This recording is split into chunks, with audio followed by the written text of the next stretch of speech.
Halo, selamat datang di Ilmu Gizi bagian karbohidrat. Pada video kali ini, saya, Arum Widyostuti Perdani, akan membahas lebih dalam mengenai isu terkini dari karbohidrat. Kali ini kita akan membahas mengenai serat pangan, pati resisten, dan prebiotik. Apa yang dimaksud oleh serat pangan, pati resisten, dan prebiotik? Mari kita bahas satu persatu. Serat pangan, pati resisten, dan prebiotik ini dapat disebut sebagai karbohidrat yang unik. Mengapa disebut sebagai karbohidrat yang unik? Karena karbohidrat ini tidak tercerna dan memiliki efek yang baik bagi kesehatan. Yang pertama yaitu serat pangan. Serat pangan ini merupakan bagian dari tumbuhan yang tidak dapat dicerna, namun tentu saja serat pangan ini dapat dimakan. Selanjutnya ada RS atau resistant starch yang sering kita sebut sebagai pati resisten. Nah, pati resisten ini merupakan jenis pati yang tidak diabsorpsi oleh usus halus kita. Kemudian selanjutnya ada prebiotik. Nah, prebiotik ini merupakan pangan yang tak tercerna dan di mana prebiotik ini mampu merangsang bakteri baik di dalam usus besar kita. Mari kita bahas satu persatu. Yang pertama adalah serat pangan. Sudah sekilas dijelaskan bahwa serat pangan merupakan bagian dari tumbuhan yang dapat dimakan atau termasuk dari karbohidrat analog yang tahan pencernaan dan absorpsi di usus halus manusia, serta mengalami fermentasi sebagian atau seluruhnya di dalam usus besar atau kolon kita. Nah, serat pangan ini meliputi polisakarida, karbohidrat analog, oligosakarida, lignin, dan bahan yang terikat dengan dinding sel tanaman seperti wax, ketin, dan juga suberin. Berikut merupakan contoh dari serat pangan dari tipe dan juga sumber dari pangan yang mengandung serat pangan tertentu. Yang pertama ada selulosa. Sumbernya ada dari buah dan juga sayur. Kemudian ada pektin yang terdapat buah, sayur, dan juga legum. Kemudian ada tipe hemiselulosa yang biasanya terdapat di sereal dan juga buah sayur. Selanjutnya ada tipe pati resisten. Nah, sekilas saya jelaskan bahwa pati resisten ini termasuk dari golongan serat pangan. Pati resisten ini dapat ditemui di sereal dan juga legum. Tipe selanjutnya ada alginat dan juga karagenan yang biasanya kita temukan sebagai bahan tambahan pangan. Ada pula inulin yang terdapat di sereal maupun bawang. Selain itu juga ada tipe karbohidrat berberat molekul rendah yang tidak tercerna seperti IMO atau isomalto oligosakarida yang biasanya kita temukan di legum dan juga bahan tambahan pangan. Serat pangan memiliki berbagai manfaat kesehatan bagi tubuh kita. Hal tersebut disebabkan karena serat pangan mampu terfermentasi di kolon atau usus besar kita, sehingga mampu memberi efek kesehatan dan juga mencegah kanker kolon.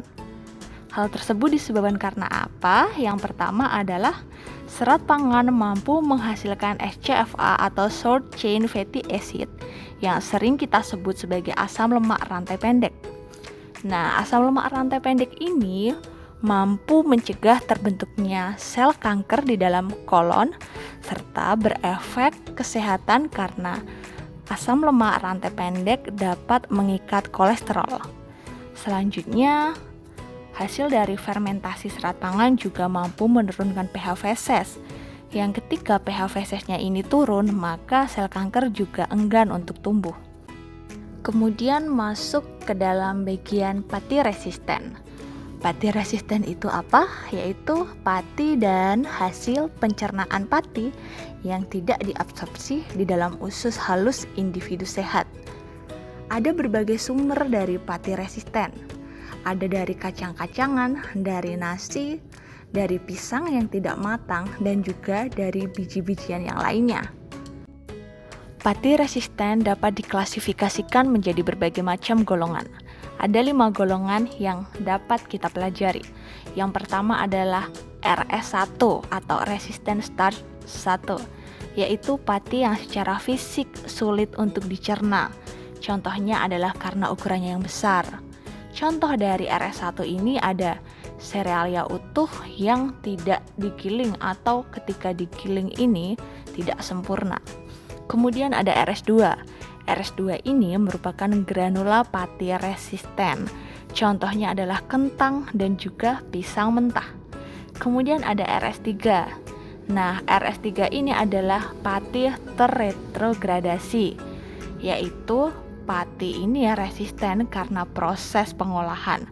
Contohnya adalah RS dalam cornflakes, roti tawar, ataupun lempeng. Selanjutnya ada RS4, yaitu pati modifikasi, yaitu adalah pati yang dimodifikasi secara fisik, kimia, maupun enzimatik. Contohnya adalah pati dengan butirat. Kemudian ada RS5, yaitu kompleks amilosa dan lipid yang terjadi secara alami maupun karena sebuah proses pengolahan. Contohnya adalah amilolipid pada makanan berlemak seperti ada contohnya nasi uduk maupun nasi lemak.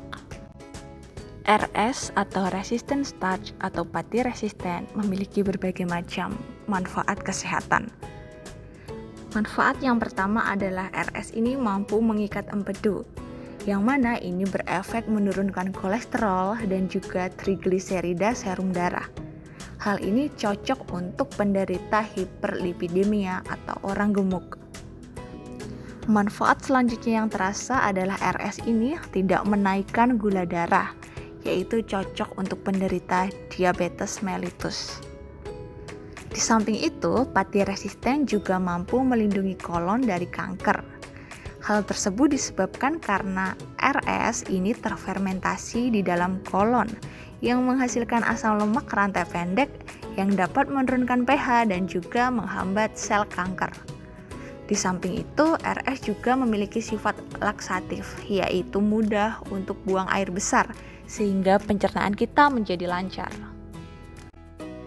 Pembahasan yang selanjutnya adalah prebiotik.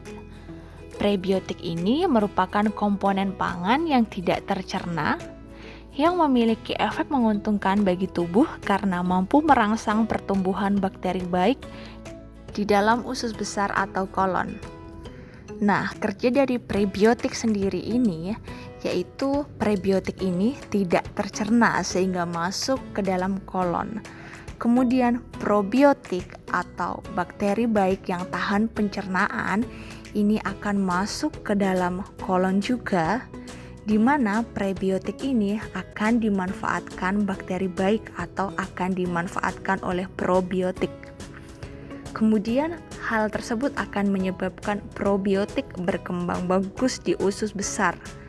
Hal tersebut akan menyebabkan bakteri jahat kalah, dan ini akan berefek dalam meningkatkan kesehatan kita.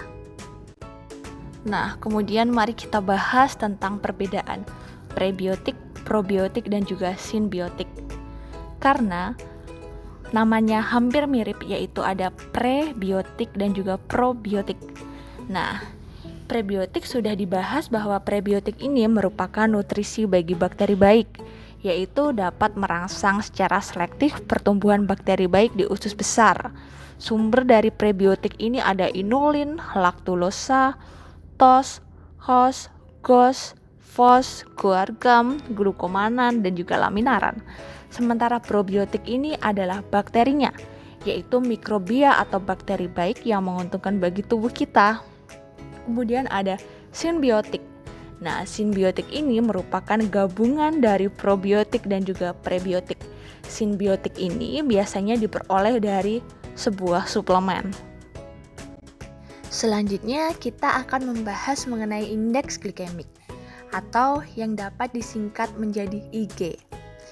IG atau indeks glikemik merupakan angka yang berskala 1 hingga 100 yang menunjukkan seberapa cepat suatu makanan berkarbohidrat dapat diproses menjadi glukosa di dalam tubuh kita.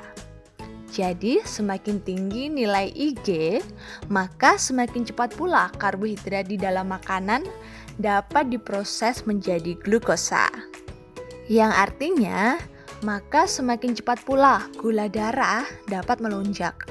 Untuk lebih detailnya dapat dilihat seperti pada gambar di samping, yaitu ini ada contohnya kacang merah ini, lonjakan glukosa di dalam darah lebih rendah daripada standar. Biasanya standarnya adalah roti tawar. Kemudian kita akan membahas mengenai penggolongan dari indeks glikemik pada suatu makanan. Penggolongan indeks glikemik pada makanan dapat dibagi menjadi 3. Yang pertama, makanan dengan indeks glikemik tinggi, yaitu lebih dari 70. Contohnya ada nasi dan juga kentang goreng. Yang kedua, makanan yang mengandung indeks glikemik medium, yaitu 56 sampai 69.